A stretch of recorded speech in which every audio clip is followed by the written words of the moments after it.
Welcome to Burlap Teachers. Enjoy the video. In this video, I will explain how to use the lower function in Excel.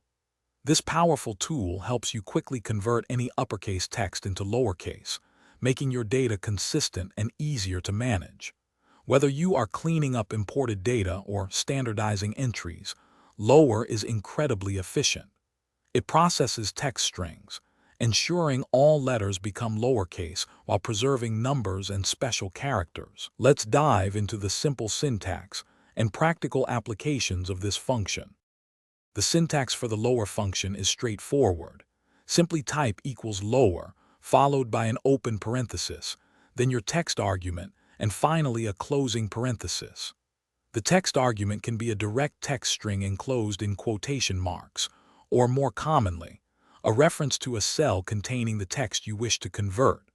For instance, if cell A1 contains product name, typing equals lower A1 into another cell will display product name. It's that simple to implement. The lower function offers numerous practical benefits for data management.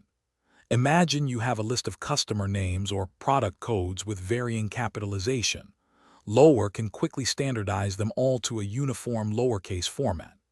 This consistency is crucial for accurate sorting, filtering, and data analysis.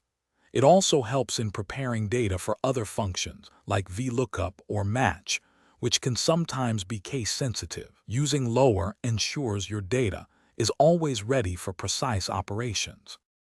Lower becomes even more powerful when combined with other Excel functions.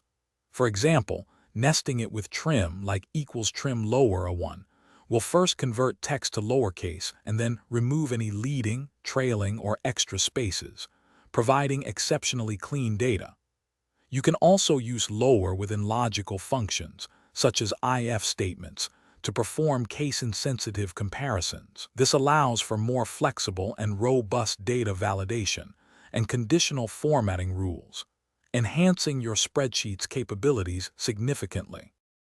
Thanks for watching. Consider subscribing if this video helped you.